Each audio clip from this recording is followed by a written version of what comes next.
Table session. Before we get into a discussion with a number of high officials from the region giving us their take on the conference and potentially thinking very practically about next step toward that new economy for the MENA region, Riyad Artani, who is a tech entrepreneur who's set up startup all around the world, and he's now advising the Wali of Algiers on the smart city project. He's gonna take the floor very promptly, and then introduce his team, which is a very practical example of a problem that they managed to solve locally because they faced some constraint, which were of a financial nature, which triggered quite a bit of an innovation and very entrepreneurial spirit. So this is one example that local talent can deliver on a global scale. Riyad? Thank you very much, Rabah. Good afternoon. Welcome back. The last couple of days, we've spent quite a bit of time, having very, interesting discussions in terms of startup ecosystem creation, technology ecosystem enablement, and very good ideas like exchange, good debates as far as like what, how, and how to approach things, right? Here, what we're going to be doing in the next like 15 minutes, going to be short but like very focused, is what I would call, at least an experiment to validate a model, that we've put together in terms of like, basically putting together these startups and like, having them basically get built and scale and grow, focus on advanced technologies and doing it with a thesis that we've been trying to put together. So before I go to the startup thing here, really, I mean, this is in the context of the Algiers Smart City project, which in my opinion is more of a mean to an end as opposed to an end. Basically, it's a way to do multiple things within, and we're doing multiple things within with a focus on technology development, technology transfer, and many other things, right? So we really see the Algiers Smart City project as a catalyst project that will put together all the stakeholders in the ecosystem and have them work together in the direction of putting together this technology ecosystem, right? As an example here, when we framed the Algiers Smart City project, we really, went after a specific problem, which at least in Algiers and Algeria, there is a lot going on, but there was a little maybe communication between a lot of them. And we believe that having synergies between all the actors will lead to much better results. So we had research development labs, we had, startups, incubators, accelerators, we had universities, all doing their own things. And when we put the Smart City project, was a way, platform to have them all work with each other in a very collaborative way. But At the end of the day, one should see that as a mechanism to enable linkages between the actors in the ecosystem. So very briefly, the project started, I think, about 10, 11 months ago now. Formally started about 10, 11 months ago. And what you see on the left side is really what we've done. I'm not going to go through it. Just to illustrate what was done here. But we really, from the beginning, did a very thorough benchmarking of a lot of the smart city projects around the world. I've been myself involved with few of them in North America and Asia and Europe, working on them. And what we decided to do here is to figure out what's the model that applies to Algiers, how do we put it together with the highest likelihood of success, and how do we go and achieve both the tactical goals and the strategic goals, right? And within the strategic goals, a very important thing was to put together a model that allows us to give a good chance for startups to get built, for teams to get close to the development of high technologies, and more importantly, we really believe that we are in a very special time at the moment where technologies are moving fairly fast, and this dynamic creates the opportunity to leapfrog. So we went with what we call a leapfrog strategy, which means being very smart about picking the technologies we want to work on and train the ecosystem around that will allow us to basically break the linearity and the dependency and get into technologies that will allow us to leapfrog and get up to speed on new things with a better chance of success and better return on investment and a better chance of reducing dependency vis-a-vis new technologies, right? So we've done a lot of these things that you see there. There's a lot of work to do, and this work will go on for years, because this is not something that starts and ends. This is something that keeps going as long as the model is right.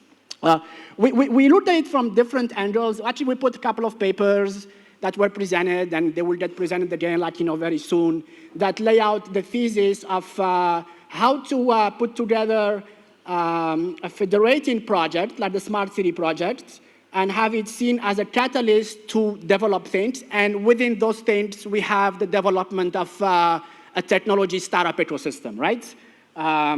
Within that specific goal, we're doing multiple experiments. So what we're going to be showing now is one out of all these experiments, which came from a real problem. The real problem, about 11 months ago, was we needed to go and, as a team, build a cloud. In this case, a private cloud. There's an extension to a hybrid cloud, an extension to a public cloud as well. I will skip all the details. But we had to go and put a cloud together. And initially, the solution was, OK, fine, let's define the requirements. Let's put a request for proposal, and then go and select a vendor that will devise this cloud. Fine. Then we said, you know what, that's been the normal process of doing things, but let's look at it differently. Is there a more creative way to approach it? And we did step back and looked at the technologies that are coming along that can be taken fairly quickly, be learned fairly quickly as well if one has the right, technology people and linkages with the rest of the world and all that goes around that, and basically build them by ourselves, right? So I listed a bunch of them here. A lot of them are around, the open source cloud like OpenStack, anything big data around Hadoop, anything like artificial intelligence around TensorFlow. I will skip you all the details, but we're talking, multiple millions of lines of code that we took, native, and basically we put together a team of engineers that you see here, at least some of them, for this specific project, out of multiple schools in Algiers. It's about 15 engineers in this specific case. And we said, fine, instead of going and buying this cloud from the typical vendors, which we may do, let's give it 1 year. Let's take this code. It's an open source code, so it's accessible. Within a few minutes, you can have it running here. We have linkages to the rest of the world to basically get information and understand what to do when we need to understand what to do. And then we're going to have all these engineers that you see here basically just work on it, right? And we did. So that was at the beginning. Within a 7-8 months time frame, basically we had the team putting together a whole cloud by themselves that's been running live since then that has three main results. The first one is there was a clear substitution result where we end up not having to buy that, but just using what we've built. That's one. Number two, it allowed us to basically take that knowledge and put it in the hands of new teams that are basically not even finished school yet. They're finishing school, like, this year. I mean, engineering schools this year, in most cases. And so basically having that knowledge and that expertise. And number three, basically leading to the creation of multiple startups in a number of these areas in a smart city context that are ongoing at the moment, right? So within the 10 months, we had these three objectives achieved. And and it's in progress. This is one experiment of multiple. And that's what I was saying, like, the smart city is seen as like a mean to an end as opposed to an end in itself, right? And so what we're going to be doing right now is basically showing a brief demonstration of all what the team has built and running live commercial in multiple institutions in Algeria right now, right? So I will leave it to colleague Amin from the team and the research development here in Algiers to basically run the demonstration. Thank you, Riyad. Let me first switch to my presentation, please. I will also switch to French, just to, if you have to put your earphone.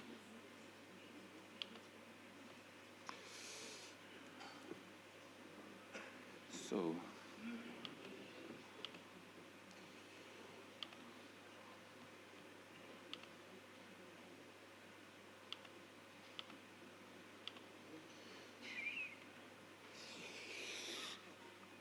okay, merci. Thank you. What we're going to present here is very quickly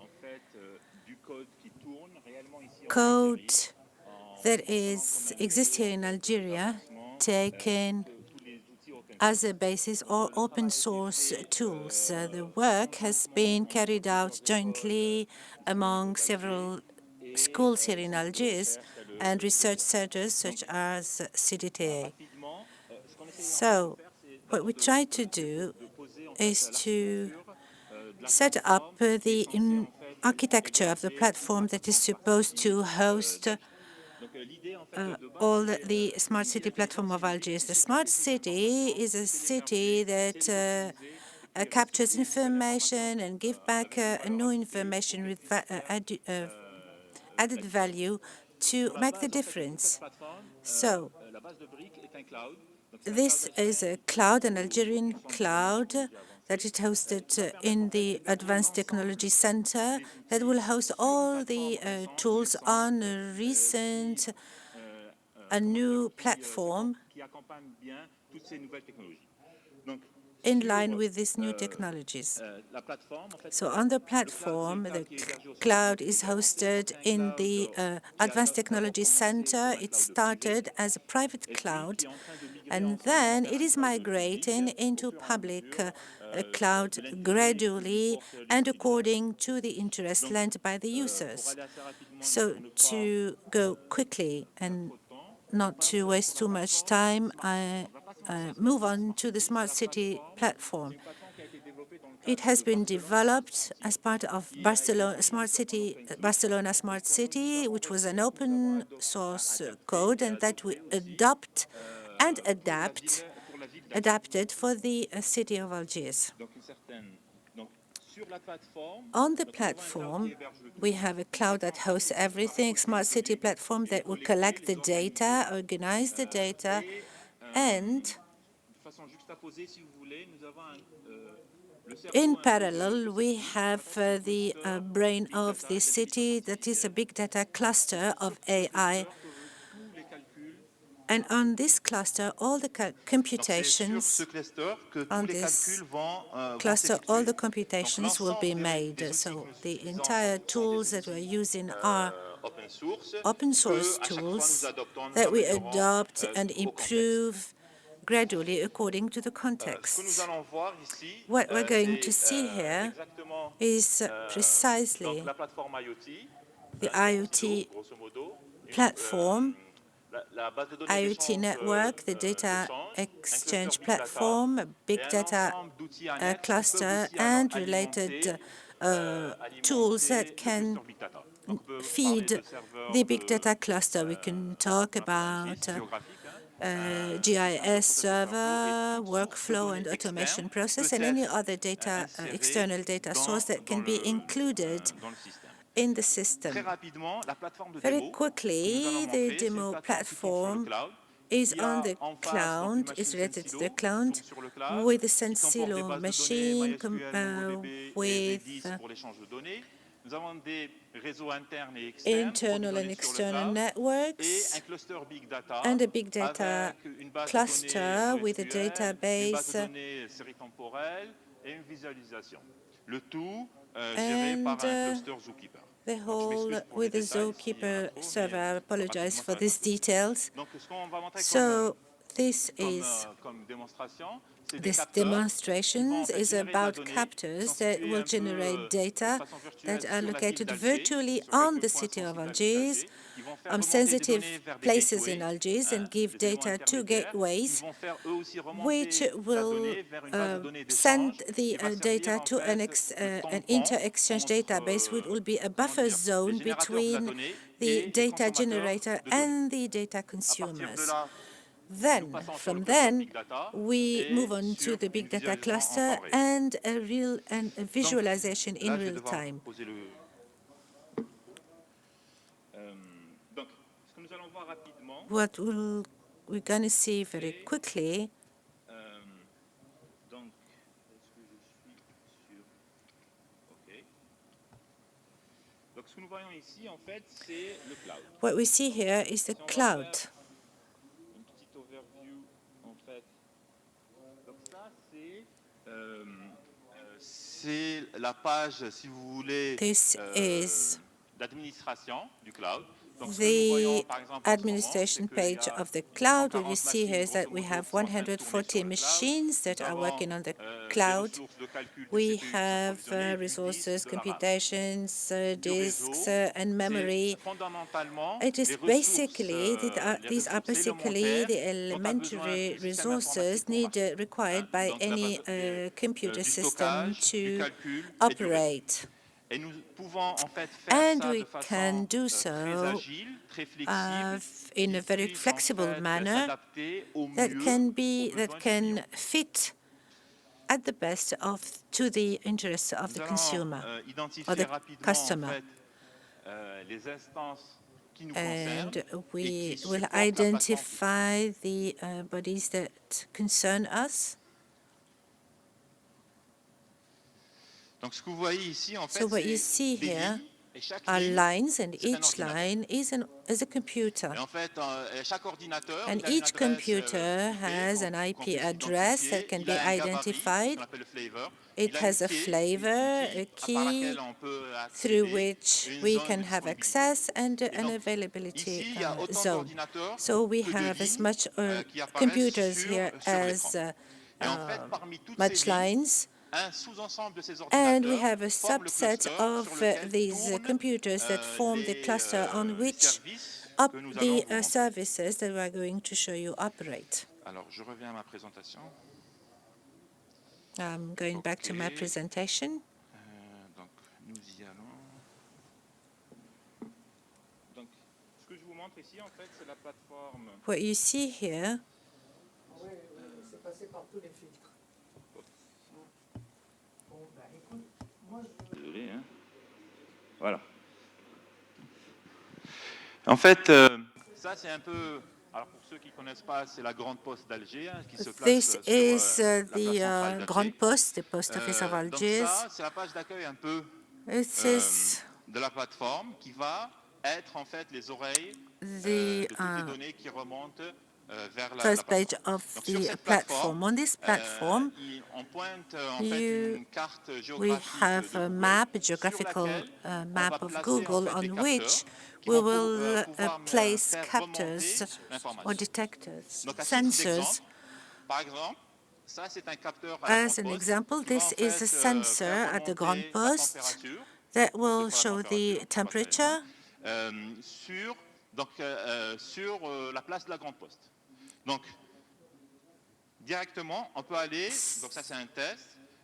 This is a test. We can go to the Place Oda, which is another place in Algiers, and we can collect the noise there.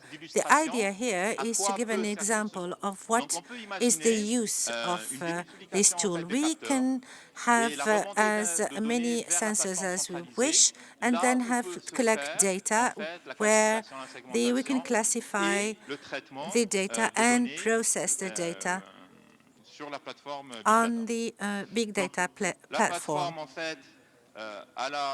This platform has a set of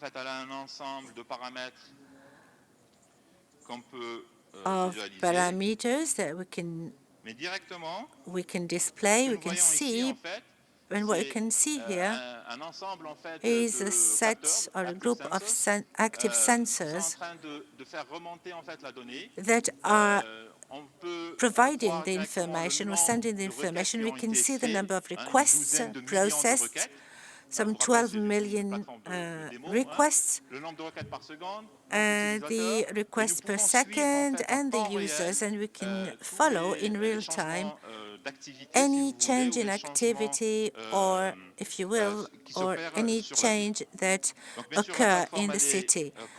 This platform can be configured, we can include a set of components, of sensors, of gateways. We can have segments of platforms or divide the platforms per area, per zone, to have, for instance, districts, information for each district in a city, for instance.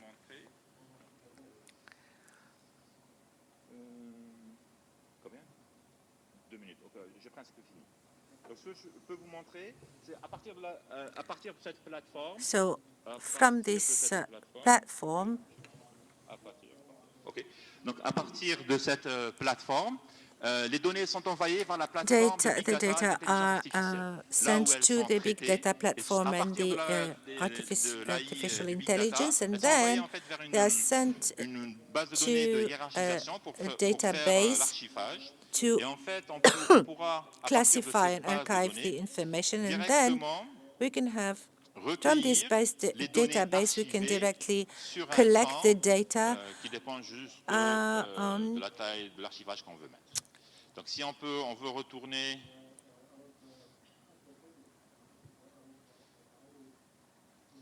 donc on choisit un peu. Et donc là, ce qu'on va, c'est par exemple, on va voir. For instance, we can, if we want to have all the data on temperature that have been collected from the 11th of January up to now, we have the data that all the entire data will be displayed. This is an example. I'll give back the mic to Riyad. Yeah.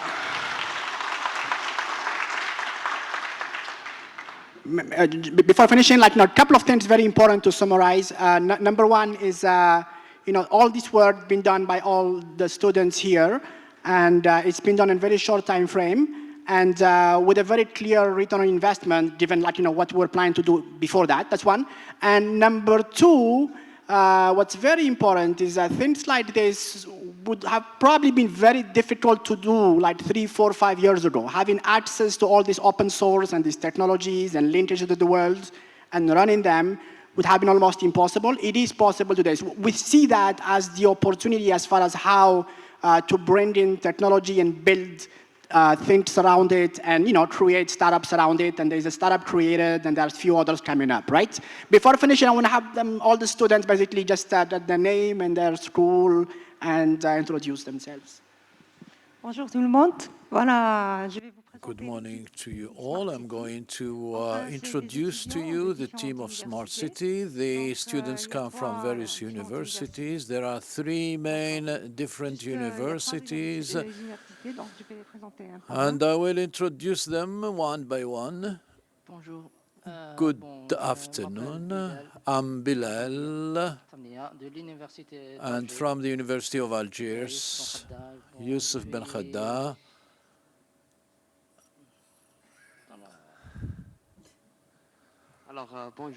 Good afternoon. In fact, there are three of us, and we are from Algiers One University, Yusuf Ben Khadda, and we work on the work chain. That's it. Good afternoon to you all. Yasmin, I'm at the fifth year of electronics in Polytech Algiers. We work on geographical information system. Bousnama Marwa. I'm also a student at the fifth year of the Polytechnic School of Algiers, and we work on the same project. Wad Ahmadi from the higher computer school, and there are two of us who work on the smart management of urban traffic in Algiers. Menhani Ali, I'm from the computer school. I work together with my friend Wadah on smart traffic. I'm Belhaj Mohammed Mustafa, industrial engineering faculty. We work on the combination of public works, and we intervene in various areas. I'm Bouhtour Mohammed Nabil. I'm a student in the fifth year of electronic in the Polytech School of Algiers. Thank you.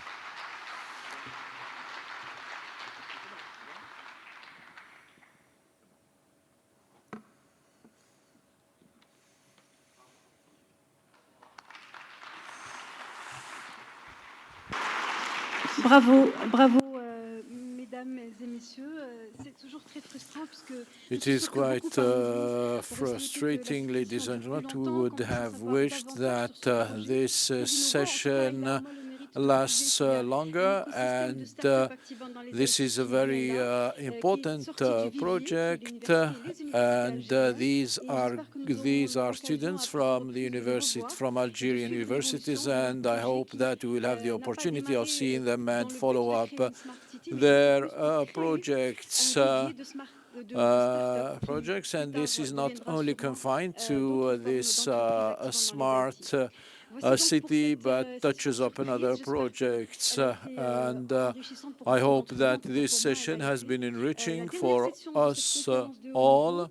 And the last session of our program is this roundtable, which has been broadened to other participants. Now I would like to invite the participants to this roundtable to join us here at the high table, Mr. Abdurrahman Rawia and Mr. Hafid Ghanem, Vice Chairman of the World Bank, Mr. Al-Hamidi Abdurrahman, Director General and Chairman of the Board of the AFM, and Mr. Edouard Sekema, and the Minister of General Affairs and Administration, Mr. Lahsen Daoudi from Morocco, the Governor of Tunisia, Mr. Marwan Al-Abbasi, the Governor of the Central Bank of Libya, Mr. Sadiq Omar Al-Kabir, Mr. Mohammed Al-Maytami, Minister of Industry and Trade from the State of Yemen, Mr. Oman Fahri, former Minister for Technologies and Communication from Tunisia, and Mr. Rabah Arzqi, Chief Economist at the World Bank for MENA. Over to you, gentlemen.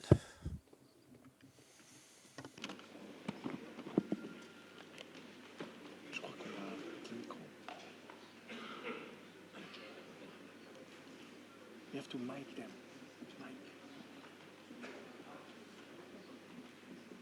Faut donner des micros. Merci beaucoup, Siam. I thank you, Siham.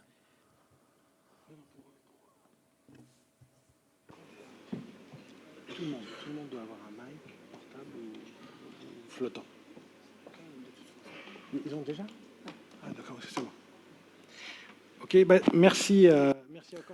I thank you once again, Siham. Thank you, Riyad. I just wanted to add to this presentation that, of course, it is a technological challenge to sort out this problem, that is the constraints which were faced by Riyad and his team, and it has also been the outcome of this project will benefit each one of us in Algiers. This is a technological challenge which shows to us the way that if we do have the capacities, if we do have the energy to sort out this technological challenge, this will change the life of several citizens, and we hope this for the Algiers city. I gave you this example to say that this session is also for us to try to move on to something concrete, not only just stick to speeches and try to promote this new economy that is to be concrete and come up with solutions so that this economy becomes a reality and that it attracts this educated youth, and that we stop from being just a market of exports of our skills to other countries, and that these skills be used here and transformed for the transformation of our societies. A very concrete example of partnership, thanks to the support of the Ministry of Finance, the Algerian authorities, and of course the Arab Monetary Fund. What we plan to do is to launch a platform, and this will be announced later on in the press conference. And for the bank, it will be a real challenge that it will have chapters per countries which we will use. We will put into connection all these incubators and startups so that they can work together and so that they can help us overcome the obstacles. We will work together with the authorities at the level of provinces, at the level of ministries, in order for us to be able to accelerate this enthusiasm and this energy. This conference, which Riyadh is organizing in Algiers in June, I have the honor of saying it on the invitation of the Wali of Algiers, the governor of Algiers, and my colleagues Marie-Françoise and Damba will work in order to support this effort. So Algiers platform, this is a concrete result, outcome of this idea of moving on forward and not leave this technological wave overtake us in order to face up this this demographic challenge that we are facing in order to transform it into a force.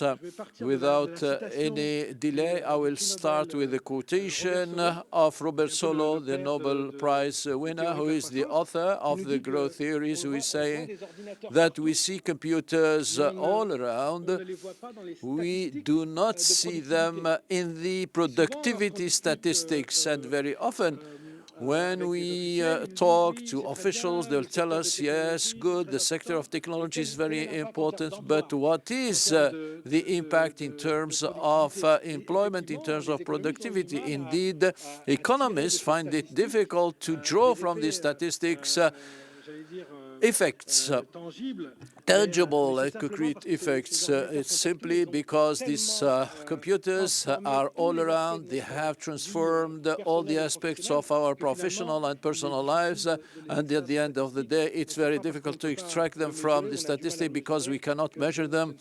And meaning that technology can be a source of transformation, and most of the time we try to associate the digital sector to the traditional sector, and it is thanks to this digital economy that we're going to transform the traditional sector, improve the quality of services, increase its transparency, transparency and succeed in creating employment and throughout all the sectors of activities.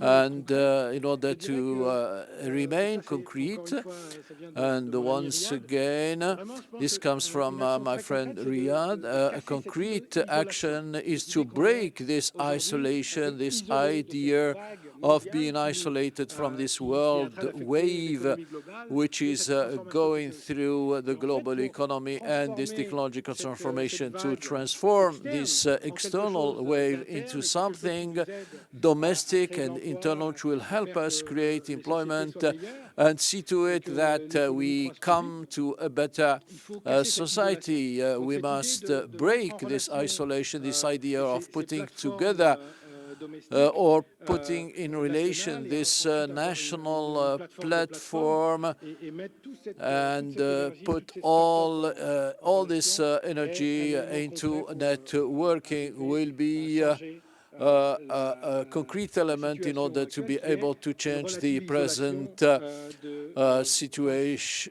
situation.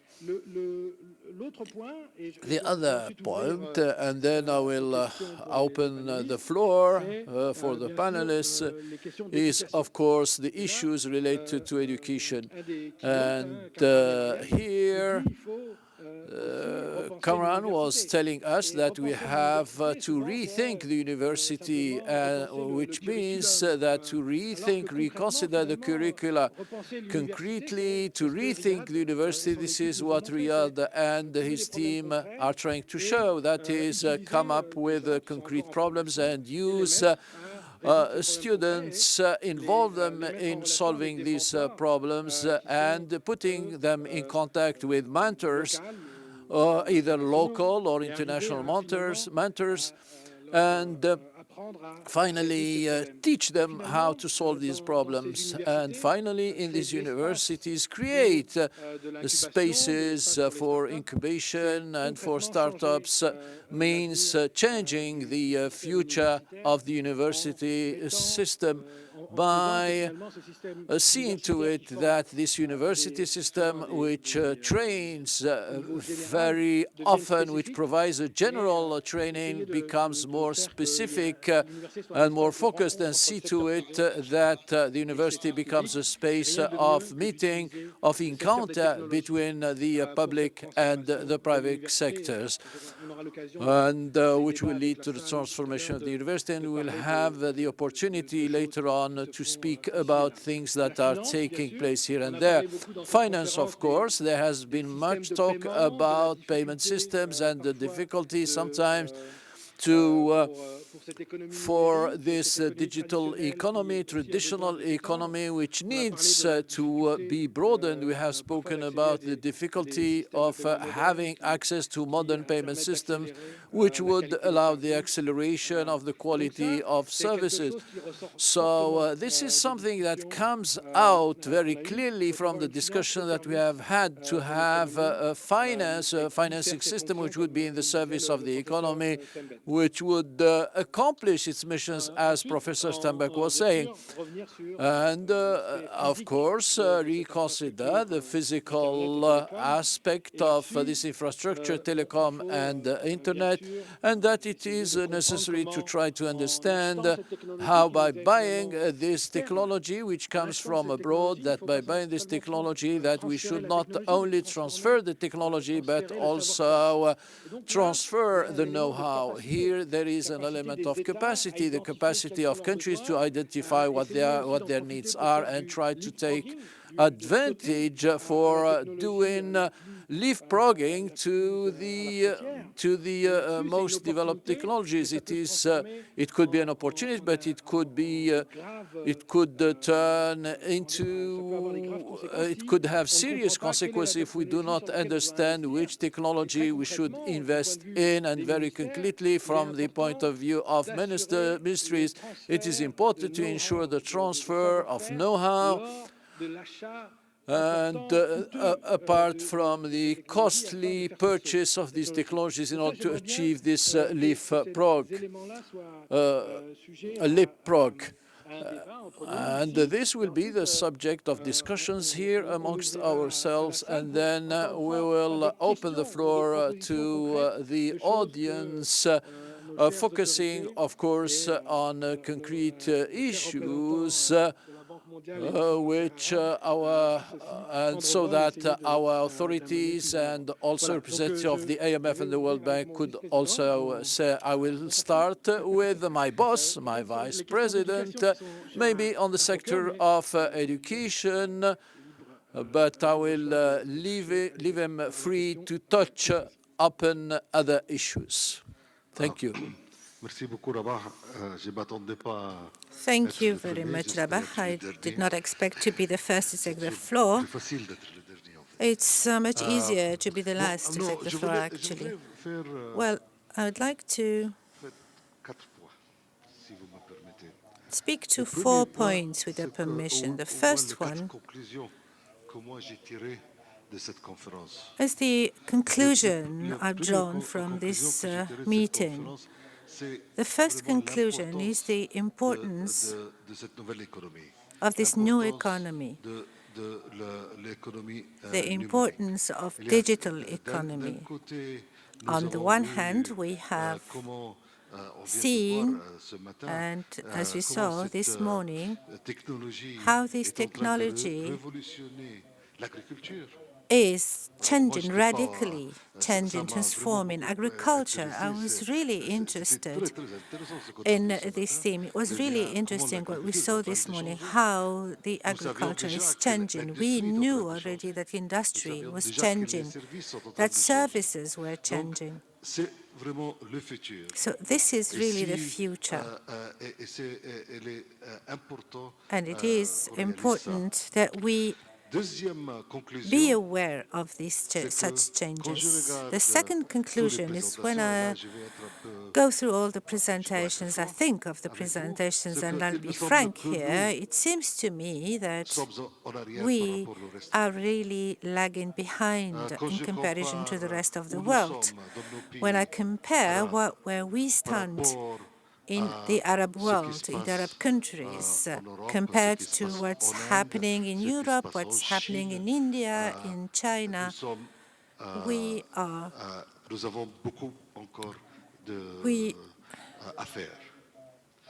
yet a lot to do. This is my second conclusion. The third conclusion, which is linked to the second one, is that we need to act. We need to act, as was said by Rabah, to act on the infrastructure, on education, finance,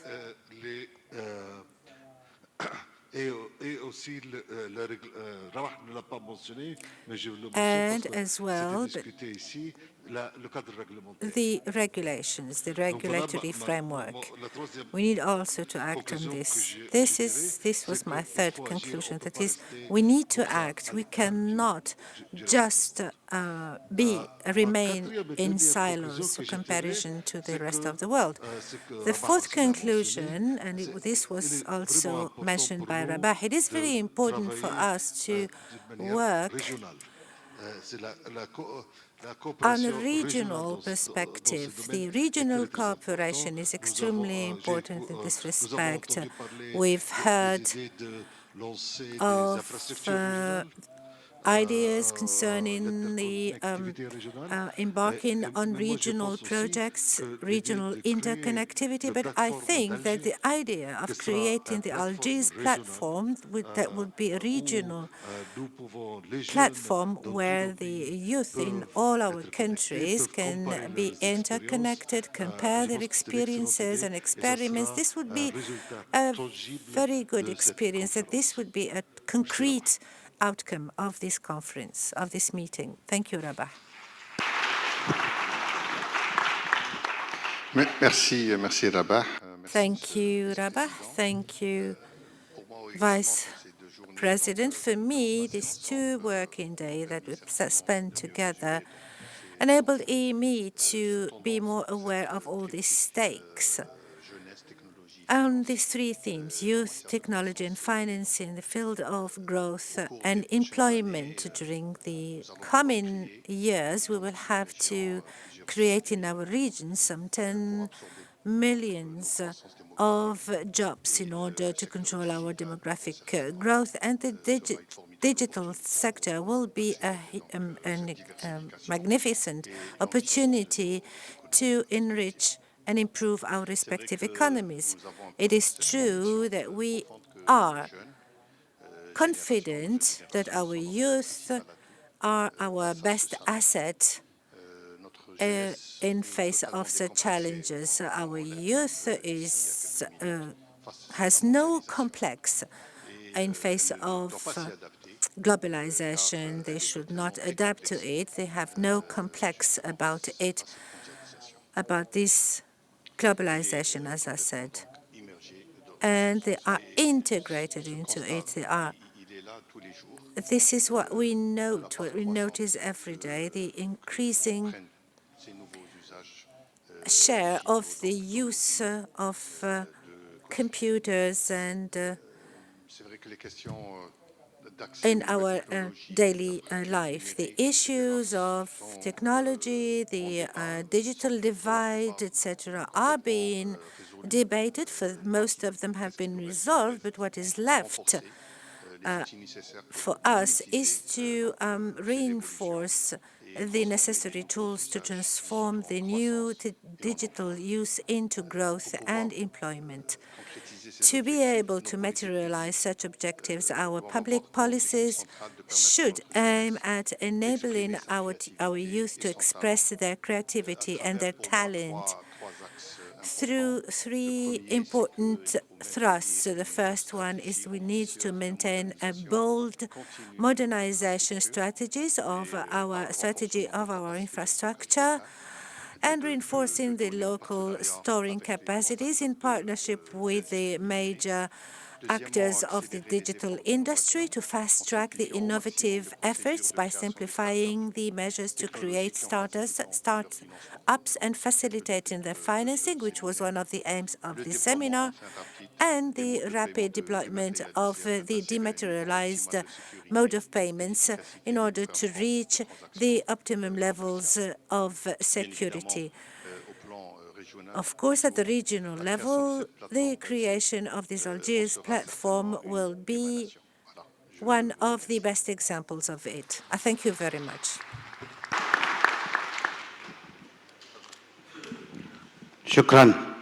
I thank you. Good afternoon.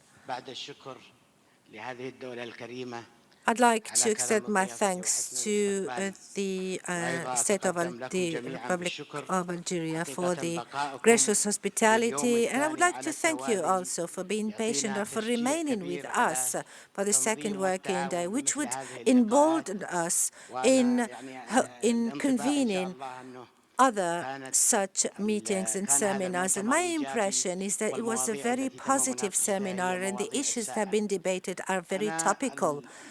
I would wish to refer to one of the initiatives that have been carried out by the Arab Monetary Fund.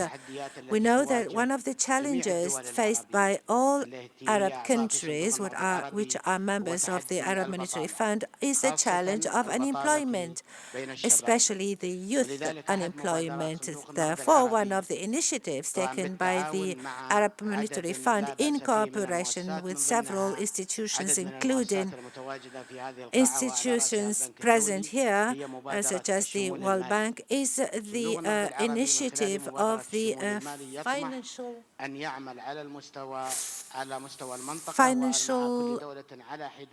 that aims to work with all the Arab countries and to enable them to address the issue of unemployment, to have them access to financing and help them create jobs that will enable youth to enter the labor market through the use of techniques as it was referred to during these two working days, or to create conducive environment for the creation of SMEs, and also the financial education, which is a very important issue. We need to start the schooling or the financial education at the first schooling years. We have very ambitious projects, but if the financial sector is not up to the expectation, is not in line with the progress of the other sectors, if there are difficulties to have finance, I think that it would be very difficult for us to have such an empowerment. Therefore, this initiative aims at having initiatives by the financial institutions. I'm not referring to the public sector. They do they spend no effort and they do whatever they can, but I'm referring especially to the private sector, and I'm referring here to the opportunities that are possible in the private sector to finance the innovations of the youth, the support to the SMEs, and so such initiative and other examples of other initiatives, be it in the Arab countries, and each and every Arab countries have such experience in the field. Some of them have strategies, and others have strategies underway and are working with the fund to craft this strategy. We hope that in the future we carry out other activities, and we see all these youth with their innovations, with their creations, not from other continents, but from the Arab universities and the Arab world. Thank you. Bismillahir Rahmanir Rahim. Through the Minister, we'd like to thank all the Algerian government for the warm welcome. And you have to listen to the older. And I will start with anecdote. It's not an anecdote, but it's a real story that took place in 1971. We were in a university restaurant, and it was during lunch, and we started having a chat. A young girl said, "My mother sent me or sold me tomato." Just imagine a mother who sells tomatoes to her girl. At the time, we thought that this was a little bit crazy. Then I realized that it was me who was crazy, because this mother has educated her girl that nothing was free, that there was always something in exchange. But for us, whenever a baby starts crying, we offer him candy, and we keep doing that up to the age of 30. So on which basis are we really educating our sons and daughters? And this is even, we can find this even at the university, where we offer degrees, and we offer marks and grades. So there is some work that needs to be done within the family. And then the school, which kind of teacher are we talking about? Does our teacher have this kind of culture? Has really been trained in this culture? So we must rethink the training of the teacher before thinking of the kind of education that we offer. He who does not have something cannot offer it. So there are two fundamental variables that we should bear in mind. And after, when a culture like this should be spread, it should be disseminated. It should not just be confined to an audience like this. So this should be broadcast in TV and in radios, and most of the time it is the youth who are born here who go there, and they come back. It's somebody like Ulysses who went to Japan, to the United States, and then he comes back. Does this mean that we must say our youth that they must go and come back later? So we must show models based on, and at the end of the day, the technologies allow us to use this diaspora without really having to ask them to come back physically. So this is why I would like to suggest that you are here in a conference, and we're told very often that conferences do not really add much. So what I would tell you that on the basis of your actions in Morocco, how can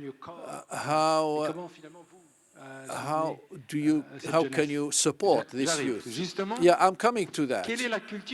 What is the culture that we have in our countries? It's not the culture of change. It's the culture of continuity, including in our administrations. So that conservatism is within us. We have not instilled in our youth the culture of quick change. There is a great resistance to change. And if you ever carry out a reform, then people would all stand against you. Why do you want to reform? Because we do not have that culture of change. So we must educate our youth as part of the culture of change. Programs should change continuously in order for them to domesticate this culture of change. Because you're saying earlier that every 10 years there is a new technology, and they would say, why should you introduce a new technology? So we don't have this. We lack this culture. As for the case of Morocco, and I will conclude that we are putting an end to the compensation fund, and because a lot of people would take advantage of these funds, and where that is subsidiaries, we must put an end to subsidies, and these subsidies will be targeted and give the money only to people who deserve that, instead for the rich and the middle class to take advantage of these funds, meaning that, and so by removing this fund, we must incorporate another variable, that is to incorporate the vulnerable categories in this system of transforming mindsets, because we need to change the mindsets. If we do not change the mindsets of our citizens, school alone cannot really create the ecosystem. So you are, Madame the Director,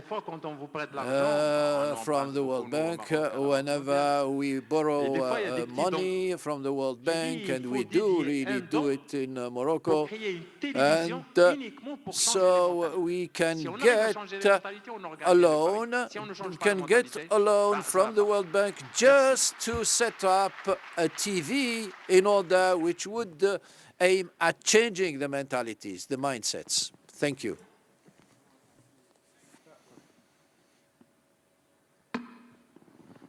Thank the World Bank and the host ministry for hosting this very interesting conference. I come from Malta, where we have experienced this situation.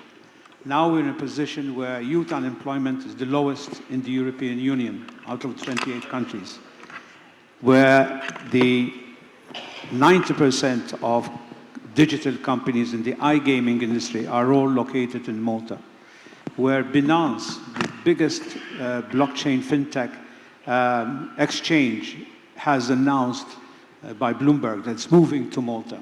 So what did we do? We were in the situation what we're discussing here before. I think it would be foolish to say that you don't need the education, or you don't need the finance or the infrastructure. Of course you need that. But I would say, compared to other things, They are doable. They are not impossible to do. Difficult, but you can move. I think the biggest obstacle, and we had to break that, is the ease of doing business, the obstacles in the way of doing business. The fact that you have a public sector which has, over the years since the Second World War, created a very important social welfare state, which is important. But then it starts strangling. If the public sector crowds out the private sector. So it's very difficult to let go, where subsidies are giving the wrong signals, an exchange rate which is not the correct one. These are all signals. So it's no use pushing in one way, and then you have all the forces against you. So there must be this environment. Find out how. Of course, it's a very politically sensitive subject. We must admit that. But one needs to look at countries who have succeeded. If they did it, there's no reason why we too can do it in the region. Malta is only an hour and a half by plane, and we consider ourselves half belonging to the south and half belonging to the north, being at the center.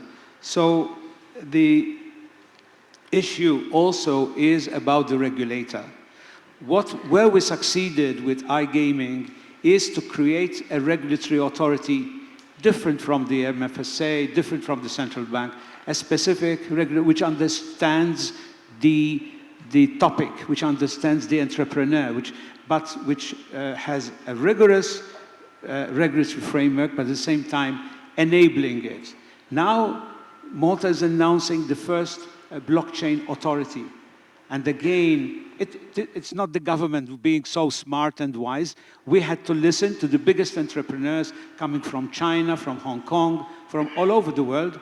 They tell you what they need. They want the comfort of a regulatory framework, but which ease them to do business. And we listened, we get the best lawyers, and now the authority is information. It will be announced in the month of April. So yes, a specific regulatory authority helps in this respect. Of course, you need a level playing field. You don't want, unfortunately, the computer age has created giants, monsters, and wasn't so democratic. We're seeing and finding out. We just hope that the blockchain era will be more democratic. We will see from that. So it is doable, but don't miss the elephant in the room. You know, that is what's keeping the country or young people going forward. We've seen here very smart people, very smart young people, eager to go. We just need to give them the freedom to go ahead. That's it. Thank you.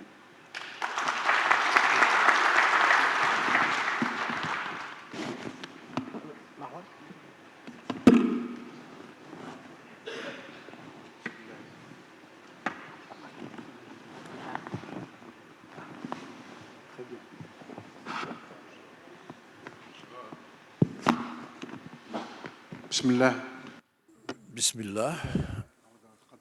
I would like to express my thanks and gratitude to Algeria, its president, government, and people for the warm welcome and hospitality.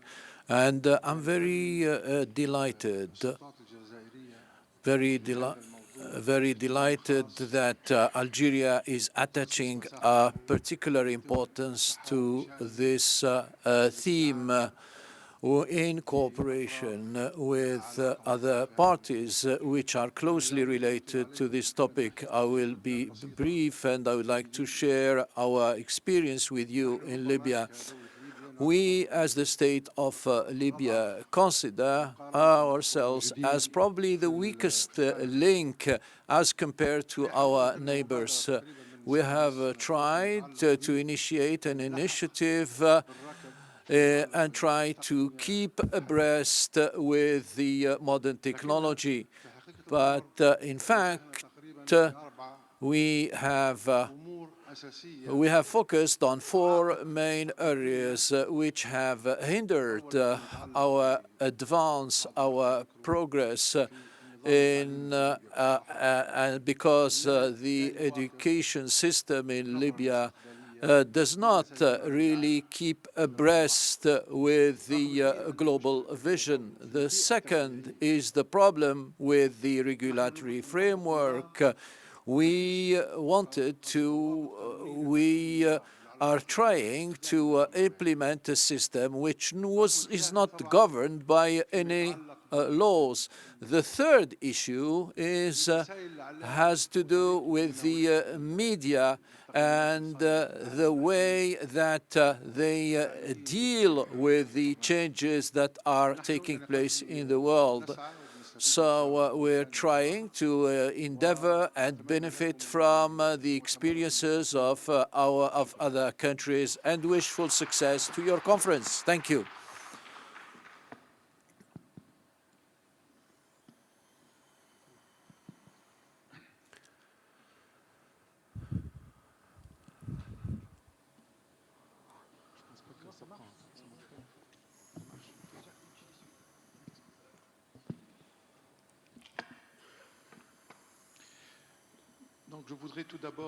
I would like, first of all, to thank the Algerian government for the warm welcome and also for the choice of this theme, which is one of the important themes at present. Thank the Arab Monetary Fund, the World Bank, for being partners of this in this important work. The 2 days have been very useful because they have allowed us first to think together and also suggest concrete actions and action plans on which we can build together the future of this new economy.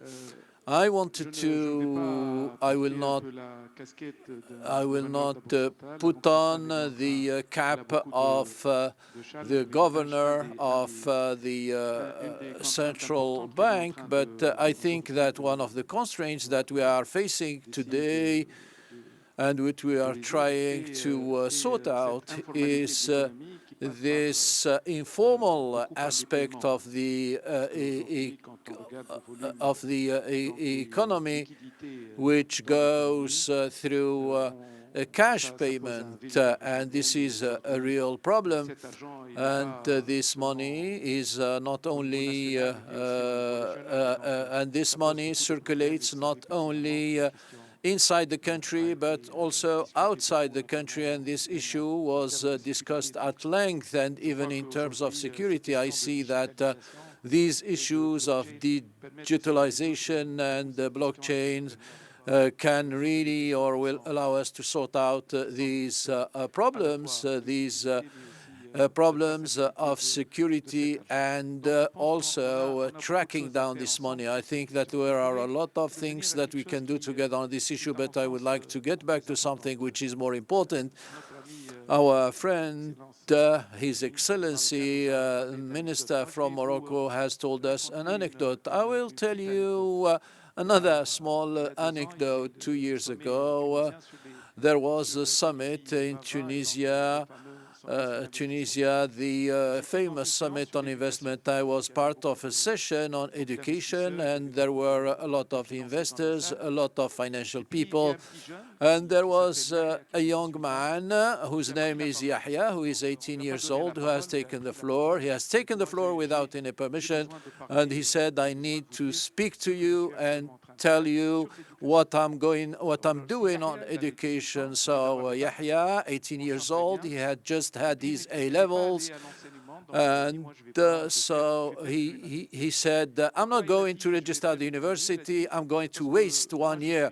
Because he said, "I'm a specialist of codes for applications on smartphones." And at school or the university, there is no course on that. So he said, "I'm going to open a school." So Yahya decided not to go to university and open his own school. So he opened his own school, And Françoise and I, we went to visit his school 6 months ago, and we have discovered a world of youngsters who would go every Saturday there. And in the panel, there was a great polytechnic graduate who was a boss of a private bank, and he has just come to know Yahya, and he took the floor to tell him, me, my son, I must make extraordinary efforts in order to wake him up to go to school. The only day where he would wake me up is when he decides to come and see you. So he was part of the Yahya school, which was part of another private institution. So there is a venture capital which put the money, and they are creating a new economy together with the youths who are 17 or 18 years old. The whole lectures are delivered in English, and it is the new generation which is taking this power, and which this generation, and neither the government has done that nor anybody else, they've done it. So I'm telling myself, this guy, Yahya, he could be Tunisian, Algerian, Lebanese, could be Saudi, and he's from our region, and I hope that we must see to it that we can all work together. As you said, there will be a financial inclusion, not only at the national level, but also at the regional level, because there are a lot of Yahyas who are in France and elsewhere. If we don't do it, then they will take away our Yahyas, and they will leave us, turn around. So I would call everybody that all the Yahyas get together and create the real wealth and allow our economies to develop. Thank you.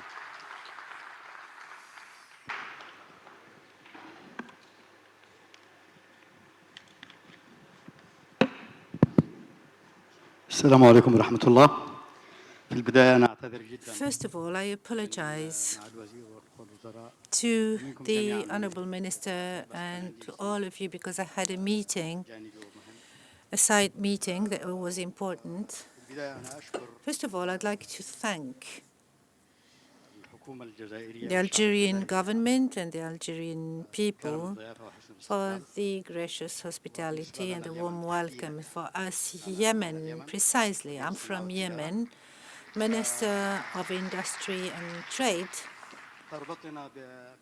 have ties with our brothers in Algeria and close ties, and we are really proud of being here and delighted to hear from this young generation that bears potential, huge potential for changes. And we know that the changes that occurred in the Arab world with its pains and sufferings and positive aspects as well are born by these creative souls of our youngsters. What I would like to say in this short contribution, no doubt and no disagreement that, as it was said by John Hobbes, that knowledge is the power,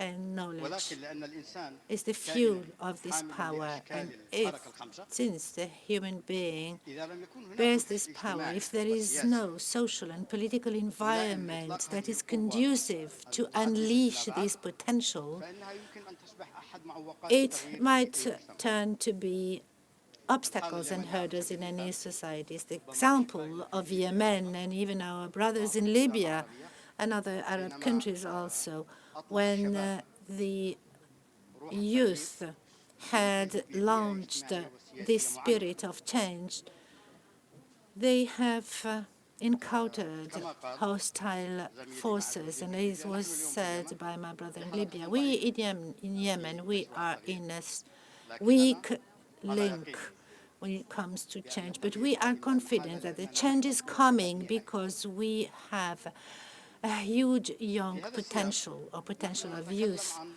In this respect, we are talking about entrepreneurship.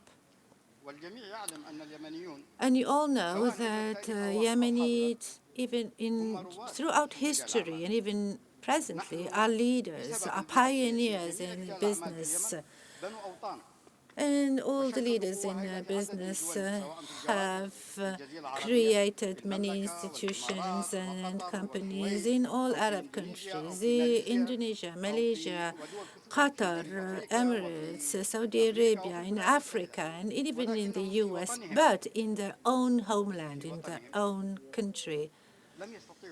They could not achieve such results, meaning that change and social development and progress require a conducive social environment. The human being, we know that human being is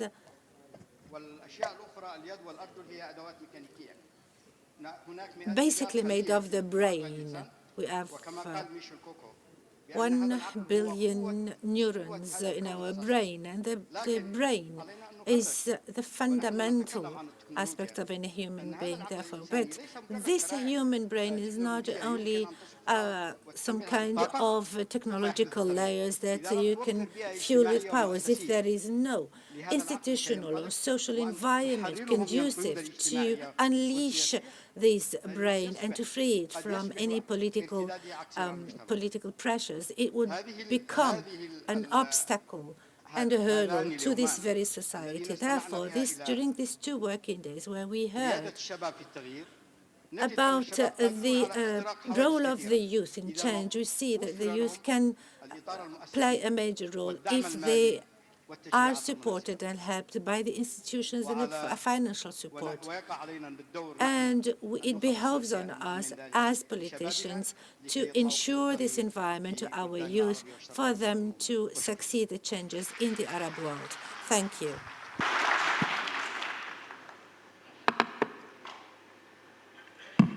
Merci beaucoup.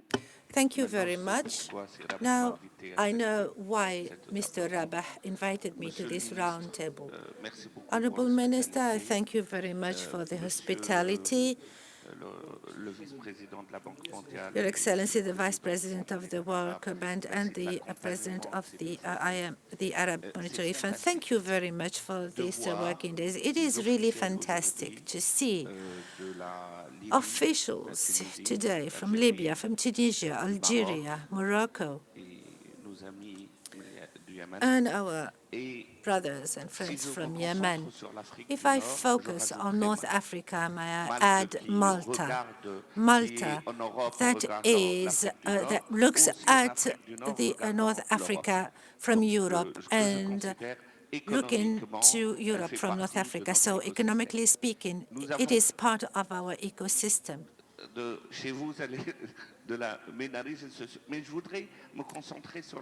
Let me focus on North Africa, with your permission, to reach concrete things. You invited me to this roundtable.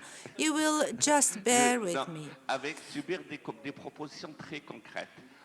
will make some concrete proposals. The governor talked about Yahya, and earlier on you heard Riyadh and fantastic young people. And this reminded me of the founder of Huawei some 20 years back. This is exactly what he did. The founder of Huawei, some 20 years ago, said, there is technology, I'm going to start copying it and then implement it in my country. And today Huawei is the biggest equipment provider in the world. So what you saw is open source technology implemented by Algerians for Algerian needs and requirements without paying any hard currency or buying anything, and that could be used in Morocco, Tunisia, Libya, and other countries. But to do so, some prerequisites are necessary, and I do have 3 concrete proposals that would enable Yahya and Riyadh and others to do so more quickly and we would have done our job. When Yahya sends an email to Riyadh, it won't go from Tunis to Algiers. It goes to Marseille and then go back to Tunis. Each email that we exchange in North Africa would go through Marseille, whereas we have a fiber optic cable. We have increased the capacity of this cable together with Madame the Minister of Technologies, but we really, really need this infrastructure, a fiber optic infrastructure, to have it, and to have it in terabytes instead of megabytes. We need to invite the internet service providers to use it, because this will make us save money and work together better. So we won't be surprised to have more work in Europe, whereas we do not have enough interaction among us in the Northern African region. The second proposal for Yahya and Riyadh to be able to work together, and Ali from Morocco and Mohammed from Libya, then there should be common funds for investment, for investing in startups, not only for Libya, for Tunisia, etc. No, we have to demand North African funds and capital for startups, and to oblige them through this financial means to work together. It is the only way that we could really create South-South cooperation and the economic Maghreb unity. Because, of course, it is good to see that the we see that Libyans do not have 6 million people. They have 100 million people. It's the same for Tunisia, for Morocco, for Algeria. So, funds for startups, seeds, pre-seed, etc., at all levels. And the third proposal is when Yahya and Riyadh make a transaction, their transactions are blocked, are frozen, are blocked at the level of central banks, I'm sorry to say so, because for each transaction, the central bank, be it from one country or the other, will have to do it invoice per invoice. Why can't we, for instance, for example, have some sort of clearinghouse starting by 2 countries and then 3 countries, and then we're at the end of the month or the quarterly or at the end of the year, the 2 governors of the central banks will make their accounts and pay what should be paid, and not create obstacles, the entrepreneurs, for which for each payment they will have to wait 1 week, whereas when they do it with other countries, it will be much easier. And if they do it in the parallel or the informal market, it's even quicker. So a clearinghouse, I'm not asking you to say yes now, but sincerely,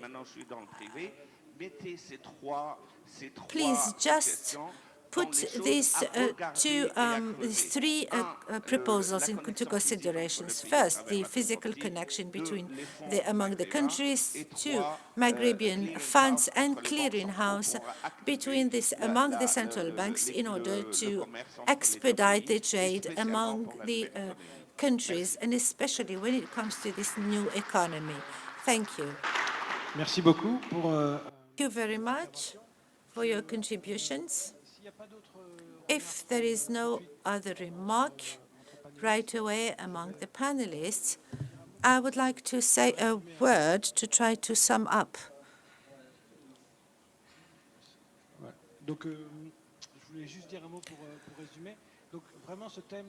Well, this theme of breaking isolation through the interconnection, or to break these cultural problems, these mindset problems, interconnection is the best concrete way of, because Yahya was connected or linked to a mentor.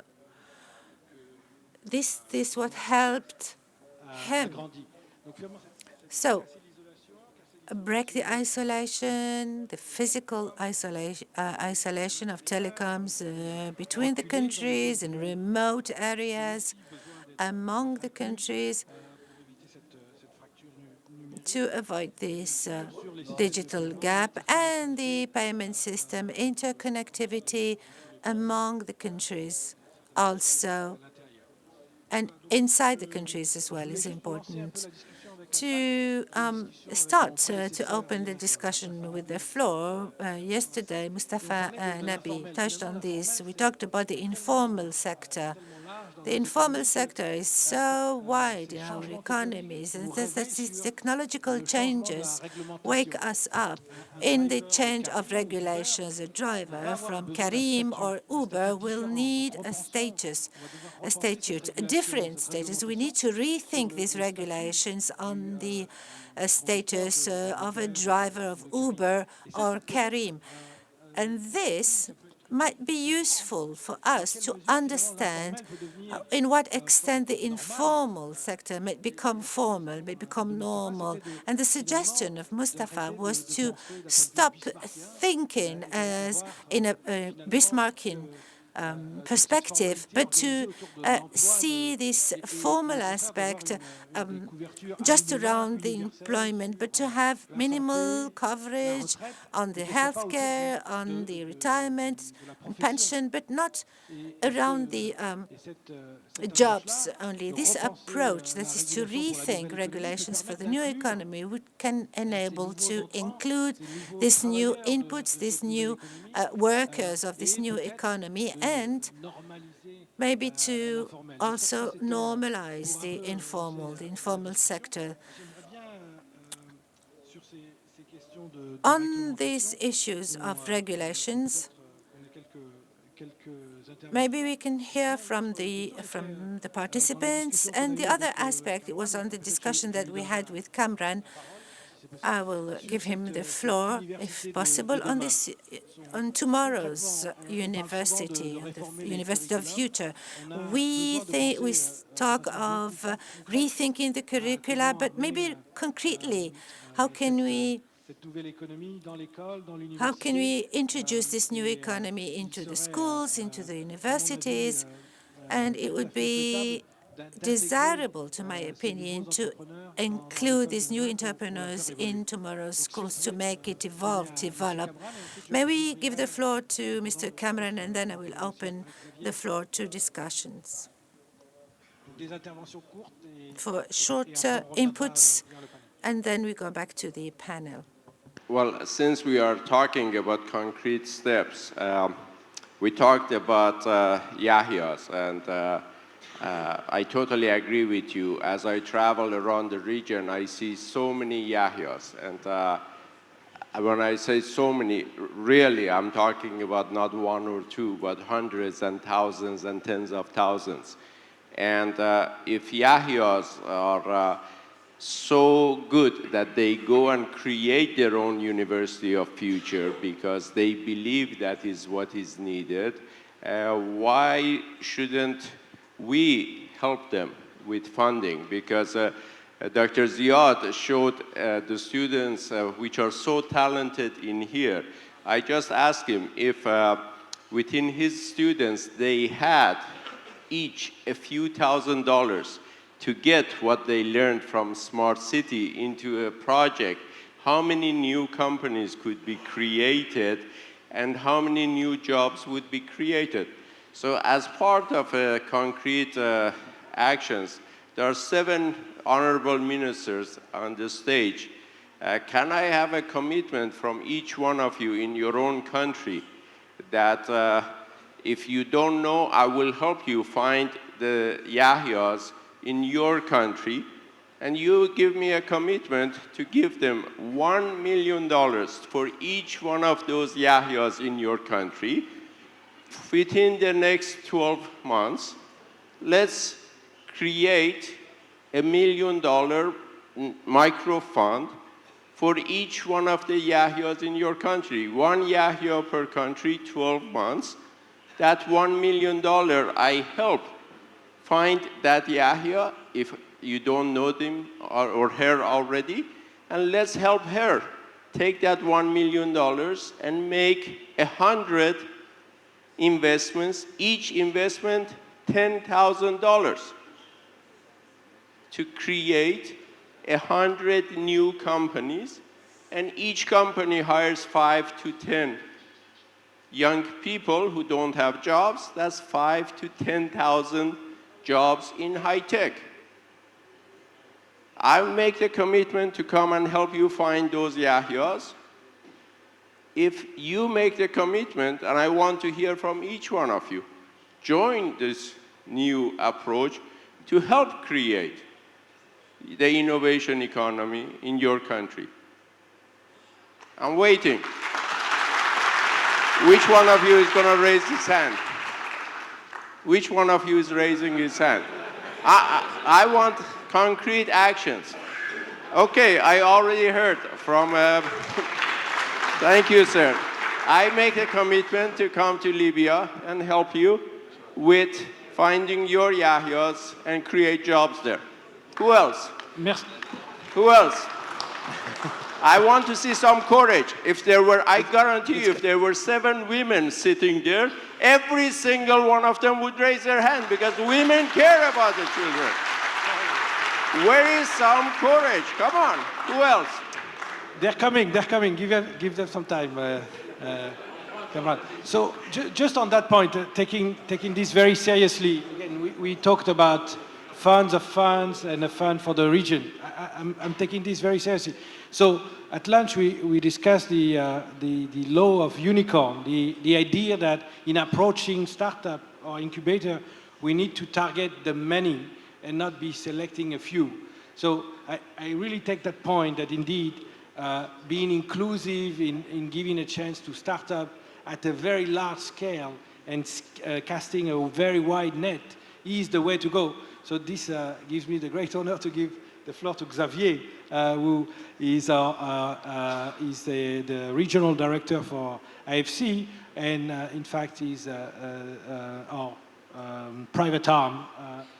So maybe he can shed some light on that new approach of casting a wide net in Thank you very much. So I think that the idea to create a Maghreb platform of startup, je vais peut-être continuer en français. I will probably carry on in French, that is set up a regional Maghreban platform for startups, which would be supported by incubators and by a regional fund, because in fact the Maghreb, although it is the least integrated region in the world, have so many things in common, and we have to work together. We in the IFC, as I said it yesterday, we think that there is a regional space in order to create regional VC startups which could meet every 6 months to share experience and which could find some business locally, because there are a lot of resources in Tunisia, Morocco, Libya, and we can achieve these beautiful projects together. Thank you.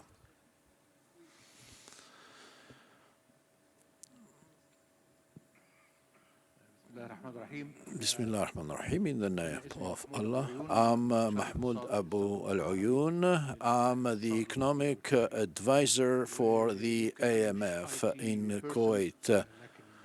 I'm not an IT person, but the idea that I can take away from this conference is empowering the youth, and the empowerment which we are thinking of as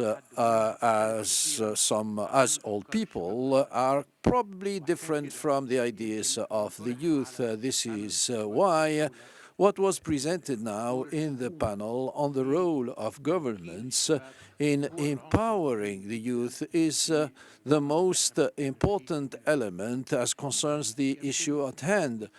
And during the present discussion, there was an idea that the government could be a regulator, and instead of talking about regulators, especially that some of your officials are at the officials of the central bank. We think that the government should be an enabler and a facilitator rather than being only a regulator. And as it is said now, as concerns social media, and the opinions that are expressed here and there. So at the end of the day, the government would set a regulatory framework, but it shouldn't really prevent the youth from creating businesses. The second point, and which was also raised during the discussion by the panel, are the financing funds, and I have the honor of working for the Economic Development Fund, and we do have a special account for small and medium projects with $1.5 billion, which is ready to fund new entrepreneurs who join this activity. And from here, I must say that governments can benefit and also enterprises can benefit from this fund. The third point, which I would like to raise here, has to do with the technological aspects, and they have been raised by His Excellency, the Tunisian Minister, that is the electronic connection and the connection of the various networks. And I can speak about something that exists and which has been set up by Arab countries, that is a power connection between Morocco, Algeria, Tunisia, Libya, Saudi Arabia, and Egypt. So why shouldn't there be an Arab project for connection between all Arab countries in a horizontal way instead of going upward to Malta or elsewhere where there are fiber optic networks? Why shouldn't we benefit from the power connection and grid itself, where we would lay internet connections and connect the platforms that exist? And I forgot to thank Minister Abdurrahman Rawia for inviting the Arab Fund. Thank you. Shall we take other questions or other comments? Yes, please. Thank you very much. It's not a question, it's a suggestion. If you allow me, wouldn't be interesting, Mr. Rabah? Wouldn't it be interesting? It's not a question, it's just a suggestion. After all that has been suggested,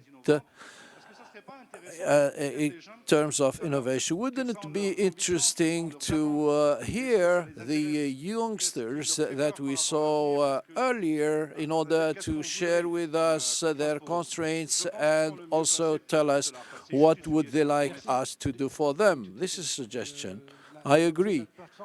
The purpose of the platform is to move to a greater scale and try to bring together all this energy and all these needs. Indeed. Yes, there are two over there. Microphone. Bonjour à vous. Je suis un des étudiants. Good afternoon. I'm one of the students who was part of the panel. I would like to thank the panelists for their very interesting ideas. I just want to get back to an issue that was raised by the Moroccan minister, who talked about students leaving for abroad. And it's been 2 months since I've been trying to go.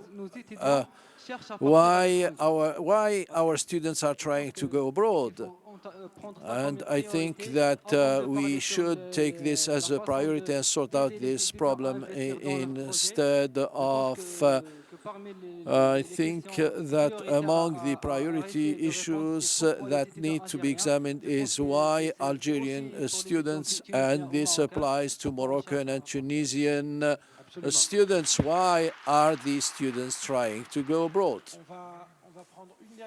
We'll take one last question. Yes?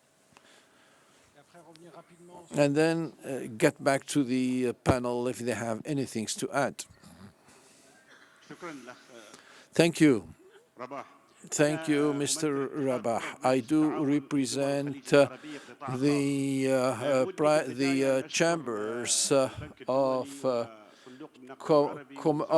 Commerce and Economy in the Gulf Council. I would like to thank the AMF, the World Bank, and the officials for inviting to us, and thank all the experts for the success stories that they have presented and the role of the youth in the process of change. I think, Excellencies, that there should be a role for the Arab private sector. All of you are officials, ministers, and experts. What about the role of the Arab private sector?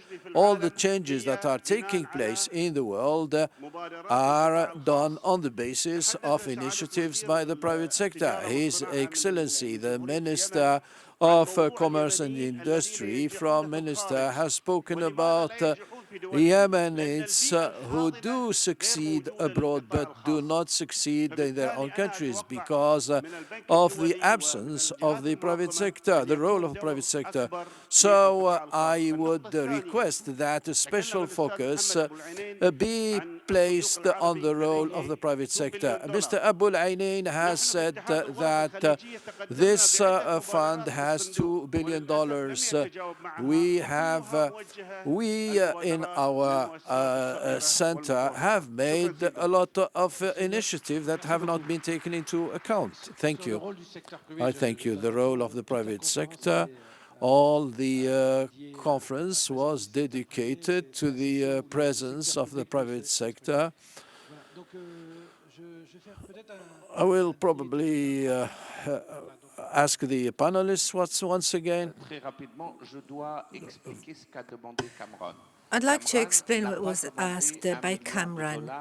He did not ask $1 million for each entrepreneur. He asked for $1 million for 100 entrepreneurs. That is $10,000 per each.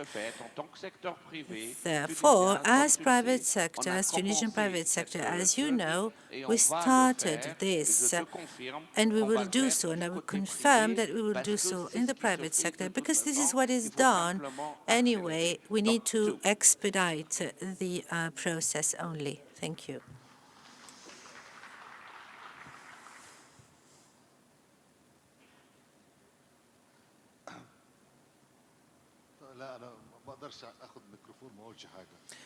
I can't have a microphone and not say anything.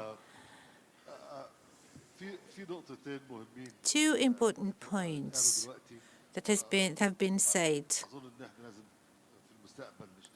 and I think that we need really to act on these. The first one is the participation, the involvement of the youth and the private sector in crafting the policies.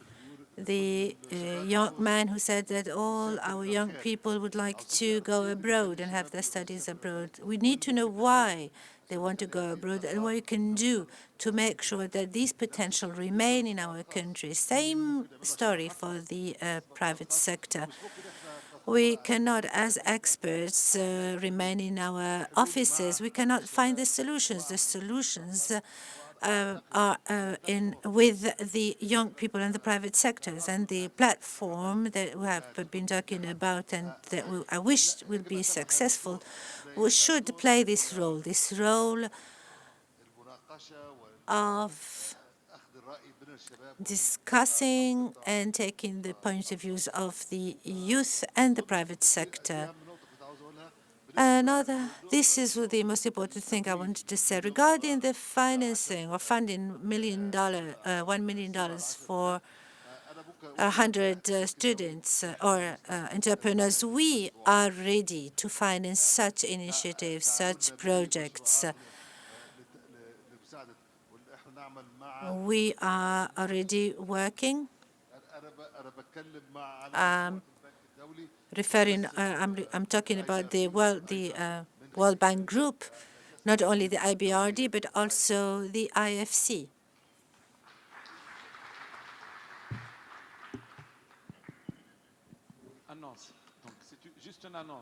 It's just an announcement. The Tunisian Central Bank is organizing on the 14th and the 15th a blockchain summit in which we will have almost all the African central banks. This summit will be held in a month's time, and you are all kindly invited.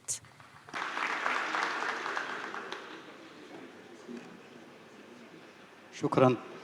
أنا أتفق مع ما ذكرته القاعة بأن I do agree what the participants said. The private sector is actually important. It is even one of the three dimensions for any state. For any mature society, we have the government, the private sector, and the civil society. But I'd like to focus on the role of the private sector. It's not only a partner in our countries, it is a stakeholder, it is a partner, it is a stakeholder. But therefore, the private sector should not expect to have the environment released and conducive. They have themselves to contribute in making this environment conducive once. The other point I wanted to touch on that the Arab countries do not have a problem of funds, of finances. We know that the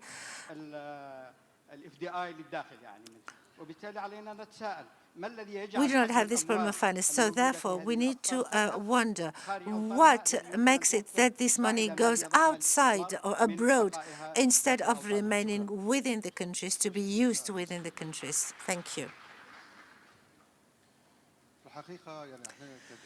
Well, actually, we in Libya, and the question goes to the World Bank.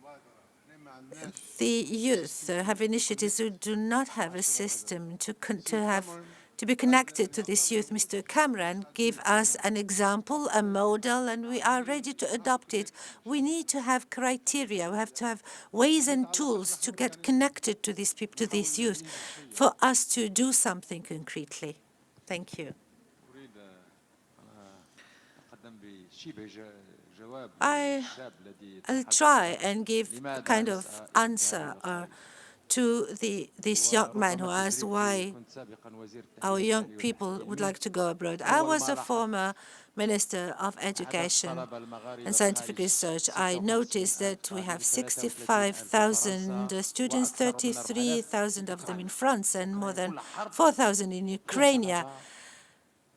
In this country, there is a war, but you still find students, Moroccan students there. How can this be possible? 5 billion dirhams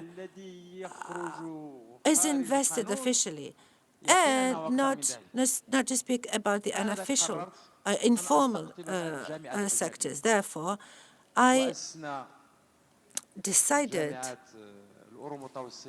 to attract the foreign universities. Izensa, for instance, provides 43 teachers, and this is financed by Morocco. We have also the architecture school with Florence or Florencia, and we have the Central School of Paris. We have ESSEC in Paris, and we are also trying to get or to attract Anglophone universities, and a great number of African students, instead of going to Europe, would come to Morocco. Therefore, we have to endeavor to find an alternative to the people who would like to go abroad. Otherwise, we waste a lot of money.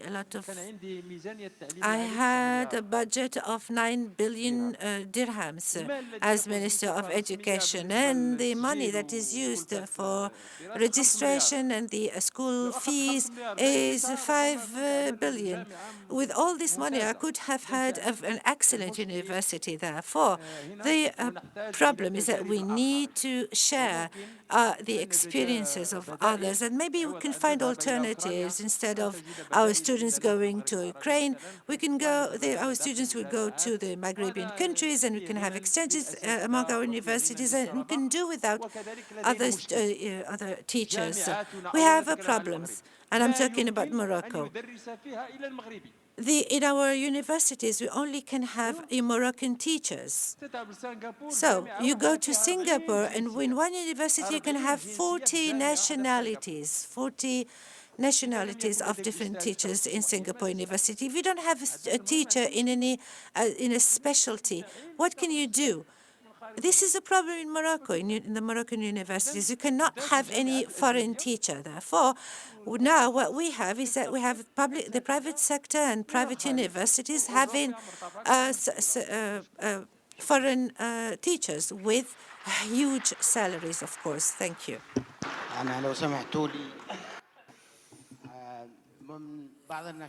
With your permission, some activities that are organized by the Arab Monetary Fund, we realized that several of our youngsters have very good innovations, but they do need to make these innovations known. We have had a conference 2 months ago in the Kingdom of Morocco in cooperation with the IMF and also the Ministry of Finance in Morocco, and there was a competition for the youth innovation, and during 6 weeks we have had about 60 youths who had various innovations, and we had to select 4 among these innovations. There was a difficulty in setting up the criteria for selection. Then we ended up by selecting 4, and it was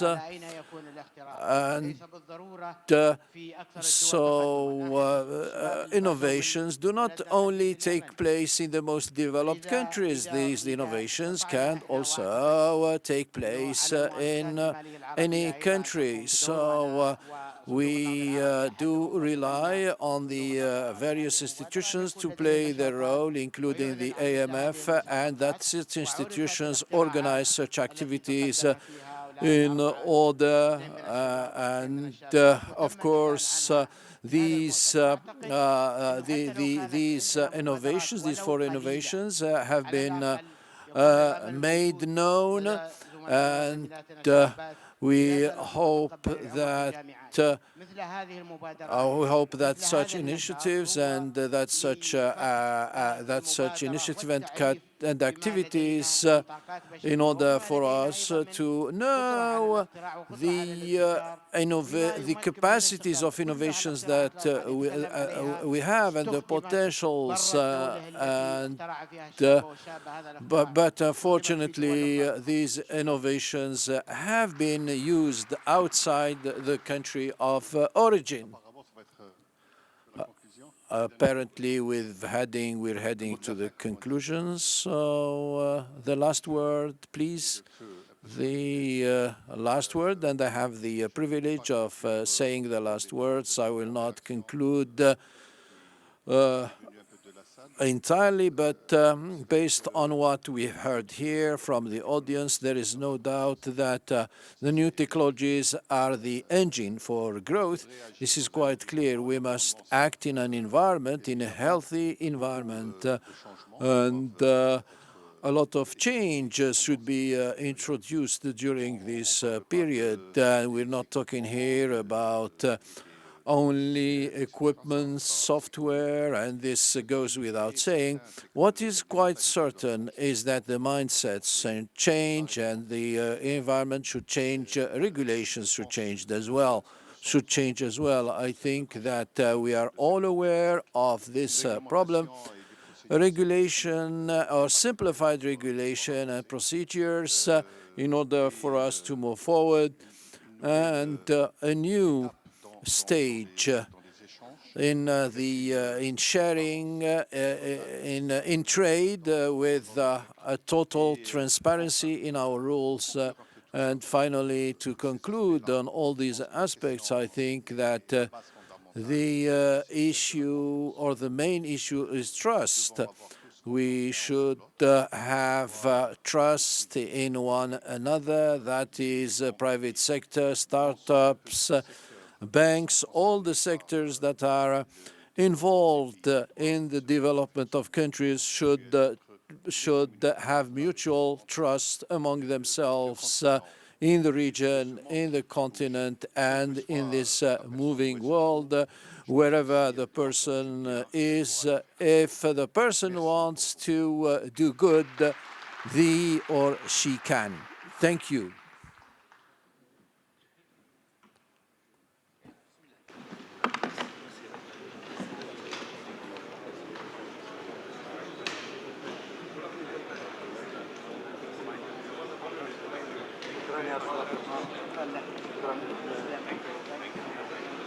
Merci, messieurs les ministres. Merci, messieurs.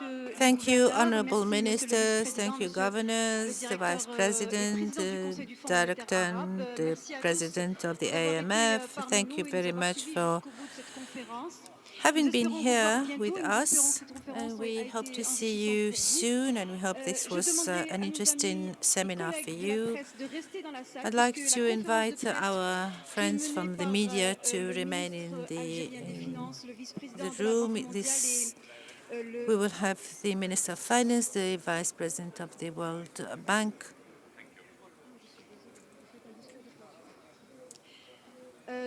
Messieurs, un petit changement, un ultime et un dernier changement dans le programme. Monsieur le Last ministre des minute Finances fait un discours de change in our program. We will have the de closing reprendre place, si remarks vous le voulez of the bien, minister. afin de suivre le May I discours de invite you clôture to qui est listen donné to par le him, ministre des please? Finances. Merci. Thank you. Please stay with us. The very final speech is going to be given by the Algerian Ministry of Finances.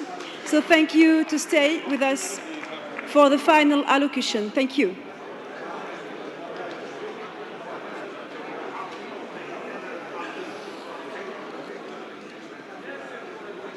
S'il vous plaît.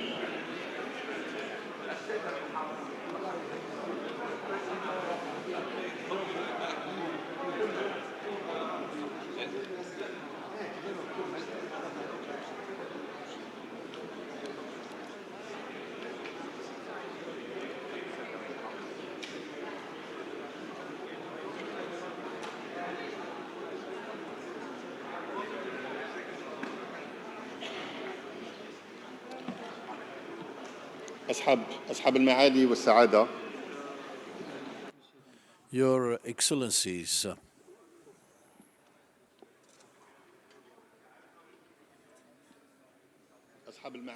Your Excellencies, Mr. Abdurrahman Al-Hamidi, Director General of the Arab Bank, Mr. Hafid Ghanem, Vice Chairman of the World Bank, governors of central banks, ladies and gentlemen, distinguished guests. Over 2 days, we have had the honor of hosting the regional forum on the new economy of the MENA region, youth and finance. This forum has allowed, through the field expertise, which was reflected by the interventions of the various experts who have honored us by their presence in our country, without forgetting to mention the quantitative and qualitative participation of Algerian youth in order to benefit from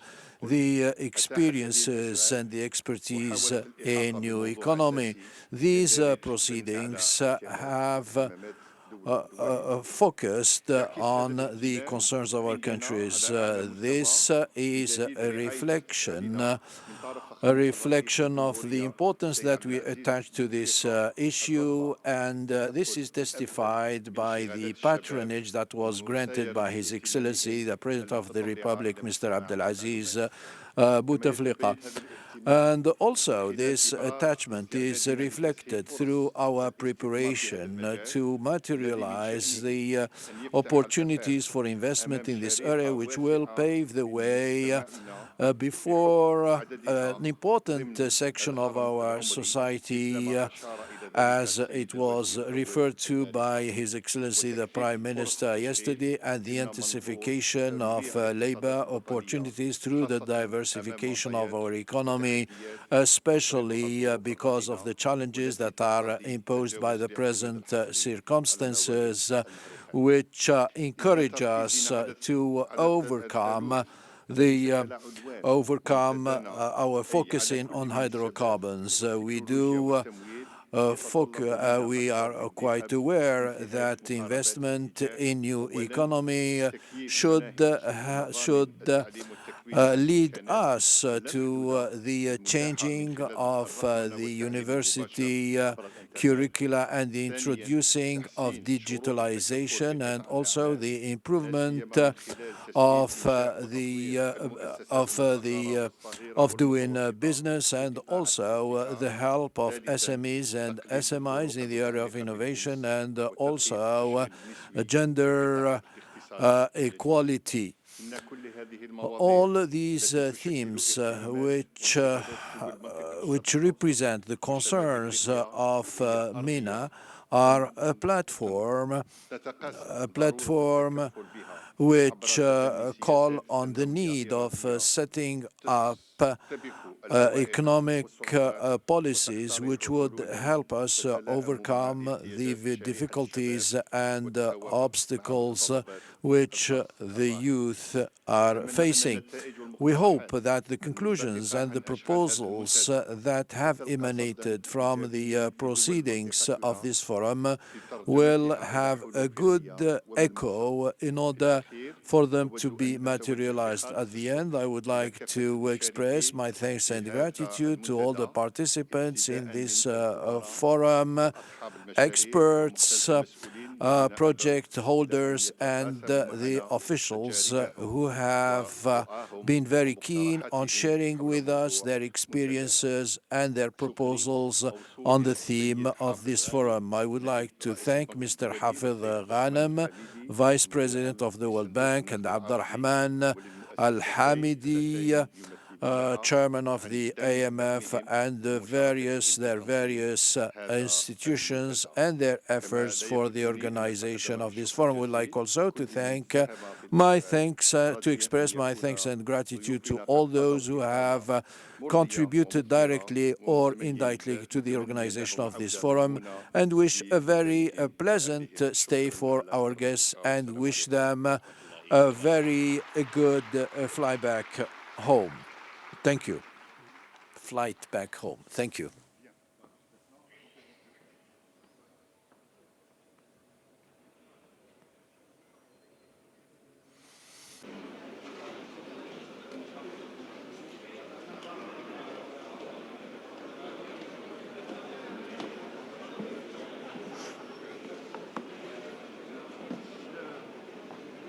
Oui, je vous en prie.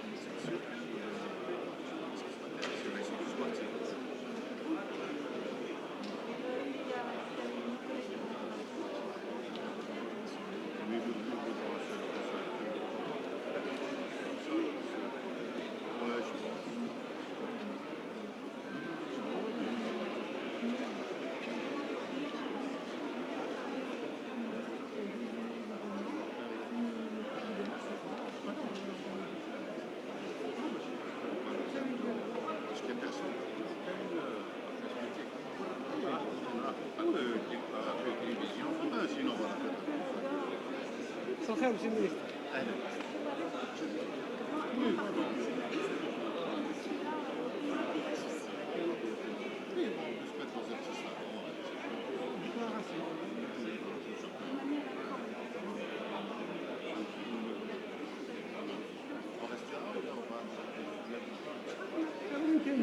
Le panneau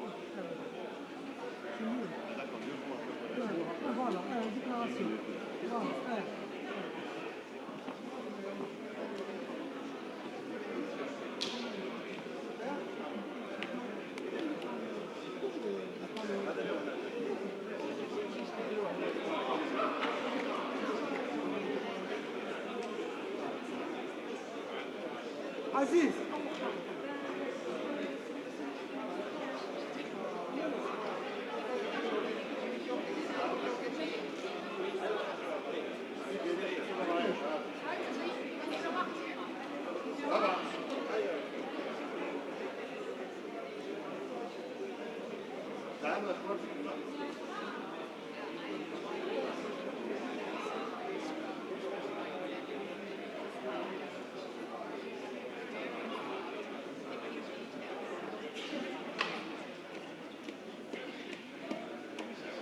يلا يا رباح بدك تاخذ لنا صورة. معلش تاخذ لنا صورة. She wants a picture. يلا. D'accord.